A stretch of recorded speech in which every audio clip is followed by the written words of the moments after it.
Sinceramente, pessoal, eu não sei até onde essa história vai. E também não sei se existe algum limite para essa série. Nesses dois últimos episódios lançados, tivemos porradaria, Homelander rindo que nem um coringa e ainda tivemos animais com superpoderes. É esse tipo de loucura que vimos em The Boys. E também é esse tipo de loucura que vamos ver aqui na review de hoje. Então, já deixa o like, se inscreva no canal e bora pra essa bagaça. O episódio já começa com o Homelander chegando no laboratório de onde ele foi criado e também testado. E só por esse começo, vemos que algo de ruim vai acontecer com essa galera aí. A série corta pro Billy tomando banho e mostrando que o estado dele só tá piorando, já que ele desmaia durante o banho. Mas ele consegue se levantar e vida que segue. Mas a treta do episódio começa mesmo com a Firecracker construindo um palco bem na frente do prédio da Starlight, com a intenção de expor os podres dela. Tudo isso fazendo parte do plano da Sister Sage, com a intenção de descredibilizar a Starlight, fazer com que os fãs dela deixem de acreditar nela e fiquem indignados com todas as polêmicas dela. A Starlight vai contar com a ajuda dos The Boys, que vão tentar impedir, e vai ser com a ajuda do Bruto, que acaba voltando pro grupo e já tem um plano em mente, e tudo que ele precisa é de 50 mil. Só isso. O plano do Bruto é ir até a Firecracker e chantageá-la tweetando uma foto dela brincando de PlayStation com um menor de idade. Vocês já me entenderam, né? E o que ela faz? Bem, a Firecracker liga o dane-se, ela mesma aperta o botão enviar logo. Em seguida, ela confessa isso em público e ainda consegue se safar. Vai tentar fazer isso na vida real. E meu Deus do céu, hein? E não é que dá certo? Que menina rabuda. Quer dizer, nem tanto assim. Vai tomar no cu! Mas antes de continuarmos, vocês se perguntam: e os 50 mil que o Bruto pediu? Era pra o quê? Bem, aqui está a resposta. O Billy é muito sacana, mano. O plano do Billy dá errado, mas nem tanto, pois ele consegue roubar a chave do trailer da Firecracker e o francês vai lá para investigar. Enquanto isso tudo tá rolando, o Hughie e a Kimiko vão se encontrar com um trem-bala para pedir composto V para ele. O porquê disso é que o hospital vai desligar os aparelhos que deixam o pai do Hughie vivo. E por isso, o Hughie quer o composto V para tentar dar poderes pro pai dele se curar disso. O trem-bala vai buscar o composto V lá na cobertura do Capitão Pátria e consegue. Só que aí a Ashley acaba flagrando ele. Ele também flagra ela que ela tinha dado um cagão na entupida privada do Capitão Pátria. Então eles ficam nesse impasse e prometem ficar de boca calada para não ferrar o outro. Enquanto isso, o Rio e a Kimiko são atacados pelos terroristas liderados pela garota que a Kimiko deixou viva no episódio anterior. Eles se escondem em um prédio e começam a se armar para enfrentá-los. O Rio manda um deles de base, enquanto a Kimiko manda outros a mais de base e, mais uma vez, ela deixa aquela menina viva. E os dois vão embora. O francês entra no trailer da Firecracker, só que ele é flagrado pelo Ezequiel, que aparece e tenta matá-lo. O francês fica desacordado e o Billy aparece para enfrentar o Ezequiel, usando o nitrogênio líquido que ele comprou com aqueles 50 mil. A Firecracker expõe na TV um registro médico da Starlight. Ela vê isso, fica muito puta e ela dá uma surra na Firecracker e ainda é filmada. O Leitinho acalma ela e a Anne percebe a merda que ela fez. Voltando para a luta do Bruto com Ezequiel, o Bruto começa a ser enforcado e aquela larvinha do corpo dele, que parece que está crescendo a cada episódio que passa, aparece de novo bem no rosto dele e a tela escurece. O Bruto acorda, vê o estrago feito no Ezequiel. Os The Boys chegam e ficam sem entender nada, principalmente o Bruto. O francês acorda e vê o namorado dele cuidando dele. Só que o francês decide finalmente contar e admitir que matou a família dele. Como ele conseguiu admitir isso? Com umas cicatrizes na perna dele, que foi o que o cara viu no dia que a família dele foi morta. O cara tenta matar o francês, mas não consegue, então ele vai embora e fica nesse clima de merda pro francês. Cara, eu sou um merda, meu irmão. O Ryu se encontra com o trem-bala, ele recebe o composto V e ainda perdoa o trem-bala. O Bruto, que tinha visto isso, alerta pro Ryu não usar o V no pai dele. O Billy confessa que usou o V alguns meses atrás e ele também fala que o tumor só piorou desde então. Mas mesmo assim o Ryu não muda de ideia, ele está disposto a tentar com o pai dele. A Sissy Sage, que ficou escanteada nesse episódio, revela pro Profundo que ela faz uma lobotomia com aquele instrumento que vimos no episódio anterior. Que é por isso que ela ficou toda abobada e depois jogar PlayStation com o Profundo. E nesse episódio tem uma hora que ela acaba rechaçando ele. Ela fala que faz isso pra virar uma pessoa normal, por um tempo. Ou seja, pra ficar burra, sabe? Por um tempinho.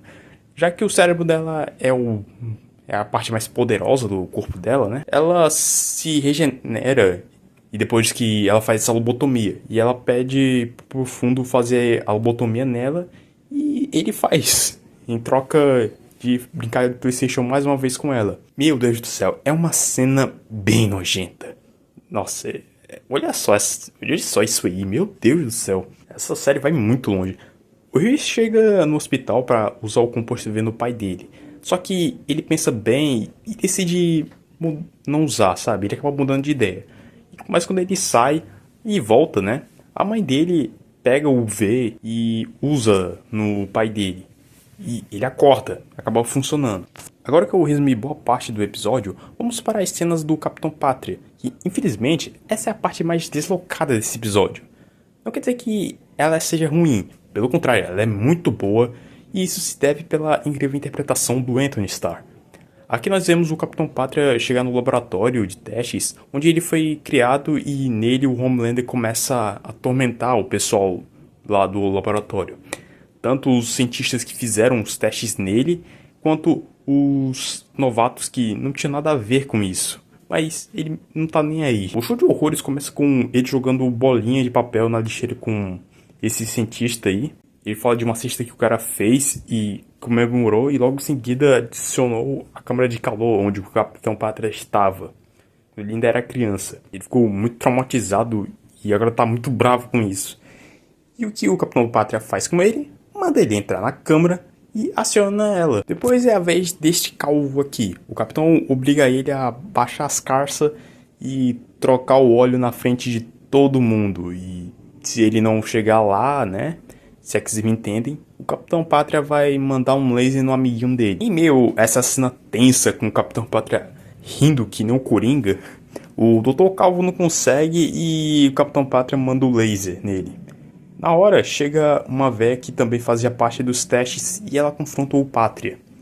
Eles conversam na sala onde o Pátria dormia, né? Ele ficava lá e dormia.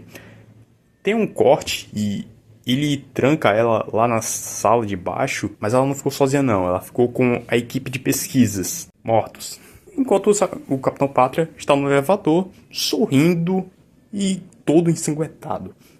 E a gente termina esse episódio e pensa assim: fudeu de vez! Depois que a mãe do Ryu injetou o V no Simon Pegg, eu vou chamar ele assim porque o nome do personagem dele é muito parecido com o Ryu, pra não causar confusão. De início, ele aparentemente está bem, só que com o tempo, ele vai apresentando um comportamento bem suspeito. Uma hora, ele vê a esposa dele, ou ex-esposa, não vê as papéis de divórcio para dizer se é a esposa ou ex-esposa, saindo para pegar algo. Em questão de 30 segundos, ele já estava perguntando onde ela estava. E o Ryu começa a ficar desconfiado com isso. Uma hora o Ryu sai para um lugar e quando ele volta, ele vê que o pai dele não está mais no quarto. A mãe fala que o Simon Pegg foi atrás dele. Os dois começam a procurar por ele no hospital e o encontram num quarto, só que lá tem um corpo de um médico e o coração do médico tá na mão do pai do Ryu. Ele começa a ficar assustado, ele não reconhece mais o Ryu, ele pensa que o Ryu tem 11 anos, ele fica com medo, sai correndo, atravessa a parede e acaba matando um paciente. Depois, então ele acaba instaurando um caos no hospital. Ele acaba vendo a mãe do Ryu, como eu já disse, né?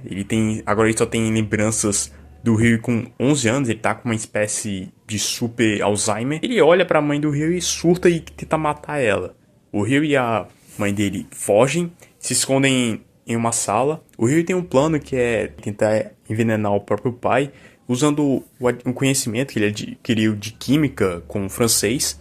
Mas aí o Simon Pegg aparece, o Ryu tem uma conversa com ele e o velho se recobra das memórias. E agora o Ryu percebe o que ele tem que fazer, que é matar o próprio pai. O Ryu injeta o veneno no pai dele, eles se despedem dele. O Simon Pegg morre, né? Apesar de ela ser filler, né? Mas, na moral, é um pouco triste saber que vai ter mais um trauma na cabeça do Ryu, cara. Que já tem tantos. Ele já tem tantos traumas, né? Do que ele passou nessas 3 temporadas. E nessa quarta agora, perdendo o próprio pai. Cara, é pesado. Mas, vamos sair desse segmento, que pra mim foi nota 6. E vamos para um segmento que eu achei nota 9. Que é o segmento da V52. Que é um evento que a Vault anuncia o seu universo compartilhado de filmes de heróis dos 7. Entre eles temos o Training A-Train, um filme que tem o Will Ferrell treinando o Trem-Bala. Um filme do Tech Knight, que é um reboot de um filme dele que ele tinha lançado um ano antes. Com sucessos do Nirvana como trilha sonora e uma sequência de 12 minutos totalmente na escuridão. Something's in my ass. Que é uma baita referência com a Warner, com o universo DC. Em meio a essa apresentação, a Sábia está investigando quem foi o culpado de ter inocentado, né, o lado da Starlight e tirado aqueles 2 caras da prisão. O foda dessa parte da Sábia é que eu tenho a impressão de que ela sabe e só tá de sacanagem com o Trem-Bala. E também não tem evidência suficiente pra provar o ponto dela. Porque não tem como ela, que é a mulher mais inteligente do mundo, não matar essa em questão de segundos. O Capitão Pátria começa a ter um dia de pai e filho com o Ryan e aos poucos se transformando o seu filho num mini psicopatinha. Eu quero que você dê um tapa nele. Uma voz do homem. O Trem-Bala se encontra com a Ashley e eles começam a se ajudar. Uma coisa que eu não contei no resumo passado, por ter esquecido, é que a Ashley deixou de ser CEO. E a Sábia que é a chefe da empresa agora, por ordem do Capitão Pátria. Com isso, o Trem-Bala vê a oportunidade de levar a Ashley pro lado dele. E pede pra ela ajudar com ele pra se livrar da Sábia. E o que ela faz? Que é o que vocês me perguntam. Bem, a Ashley monta uma evidência falsa de que quem estava ajudando os The Boys era o repórter que ficava descascando a Starlight em rede aberta. O Capitão Pátria faz um discurso de que agora os 7 não podem ser mais vistos como defensores, e sim como deuses. E com isso, com esse discurso, ele acaba mandando eles matarem o repórter. Um detalhe é que temos novos membros do 7, que são o Tech Knight, o Sam e a Kate. E quem são esses? Vocês me perguntam. Eles são personagens de Gen V. E se quiserem saber mais, vão ter que assistir Gen V, porque eu não fiz o resumo. E agora vamos para os The Boys. Que aqui, finalmente, o Bruto falou do maldito vírus matador de super, que vemos em Gen V. E agora o Billy veio com essa ideia de pegar esse vírus da Newman, já que o cara que criou esse vírus teve a cabeça explodida. Uma coisa, estamos no 5º episódio, e quando ele finalmente falou desse vírus, eu fiquei me perguntando por que eles não foram atrás disso desde o início? Tipo, eles podiam ter ido atrás desse maldito vírus desde o 1º episódio. Isso devia ser essa temporada, sabe? Eles atrás desse vírus pra matar o maldito Capitão Pátria. E é só agora que eles citam esse maldito vírus. E agora vão atrás. Eu entenderia se, na verdade, esses últimos 4 episódios se passassem durante a reta final de Gen V, e que o Bruto teria recebido a ordem de entrar lá na Godoken e descoberto os experimentos. Enfim, continuando. No final de Gen V, a Newman explodiu lá a cabeça do cientista e ficou com o vírus. Então resta os The Boys pedirem a ajuda do Stan Edgar, que é o único que conhece bem a Newman. Ele se recusa no começo, mas aí eles acabam convencendo ele a ajudá-lo com o fato da Newman ter usado o composto V na própria filha. E ele se incomoda com isso, ele se importa com a menina lá, e então ele decide ajudar. Eles vão lá, tiram o velho da prisão e partem para uma fazenda onde possivelmente a Newman pode ter escondido o vírus. E foi um palpite bem certeiro. Chegando lá, eles veem que o porão da casa foi transformado em um laboratório, lá tá devastado. A Newman chega, quase explode a cabeça de todo mundo, mas os roteiristas, mais uma vez, usam aquela safadagem de roteiro, que é usar os arquivos da Red River, sendo que, tipo, tá todo mundo lá, e a Newman podia ter explodido a cabeça de todos, e depois ter ido atrás do Huey pra matá-lo. Mas não, né? Deixa pra lá. Isso que é foda, porque acaba tirando um pouco da sensação de perigo que a Newman pode passar, sabe? Ela pode explodir cabeças. Ela podia ter feito isso nesse exato momento, podia ter matado todos. Um dos cientistas da Newman está desaparecido, que é justamente o cara que está estudando o vírus e fazendo testes. Os The Boys acabam ajudando a encontrar esse cara. Eles chegam num galinheiro e veem que as galinhas começam a atacar eles. E aqui, minha gente, temos a grande trufa desse filler, que são os animais turbinados. Eles fogem e trancam as galinhas e partem pro celeiro, que possivelmente o brother pode estar lá. No caminho eles são atacados por um boi, que logo em seguida é atacado por ovelhas voadoras e carnívoras. Ô doideira. Eles correm pro celeiro e lá encontram um cientista, o Amir, que também é o marido da Newman. O Amir tem uma dose do vírus, que é a última, e então eles têm um plano de usar essa dose num cadáver de um cara que estava lá com a Amir. Ele explica que o vírus pode se contagiar um super através de sangue e relações sexuais. Esse aí não tá em condições de foder uma ovelha. Mano, o francês é foda, mano. O Billy é contra esse plano, mas o Leitinho acaba convencendo ele, então eles acabam usando essa ideia aí. As ovelhas ou carneiros pegam o corpo, mas duas entram no celeiro, eles fogem, mas o vírus faz efeito e mata todas elas, então eles ficam a salvos, numa nice. Só que o Amir some, e eles pensam que ele foi pego, quando na verdade o Bruto só capturou o cara e cortou a perna dele, para poder enganar Newman, e assim termina o episódio. Coisa leve, né? E assim termina o nosso resumo. Infelizmente, esses dois últimos episódios não fizeram a história progredir. Ou seja, são dois episódios fillers. Não quer dizer que eles sejam ruins. Pelo contrário, eu achei eles bem divertidos. Mas estamos no 5º episódio. E só agora que a história engrena. De verdade, sabe? Com esse final do Butcher sequestrando o Aminha-Rola. Só que, mesmo assim, não tira o fato que esses dois episódios foram uma pura enrolação do caralho. De novo, eles são bons episódios, mas se eles não existissem, não fariam a menor falta. Na verdade, se tirasse algumas tramas, como a do francês, que agora ele vai pra cadeia, ele decidiu se entregar pelos assassinatos que ele fez. Starlight tá deixando a raiva tomar conta dela, toda a trama do pai e da mãe do Huey, pode ter certeza que se tirassem, não faria falta. Sei lá, eu sinto que as ideias estão se desgastando com certos personagens, como o Profundo, que tá sobrando nessas duas temporadas. Sinceramente, se estão ficando sem ideias, então mata. Na terceira temporada eles tiveram a chance de matar a Maeve, pra mostrar que existem consequências nesse universo, que qualquer um dos The Boys podem morrer. Mas não, eles deixam ela vivona e termina com um final feliz. O finalzinho broxante da Maeve. Essa é só a minha opinião. Vão vir mais episódios. Agora eu sinto que não vai vir mais fillers.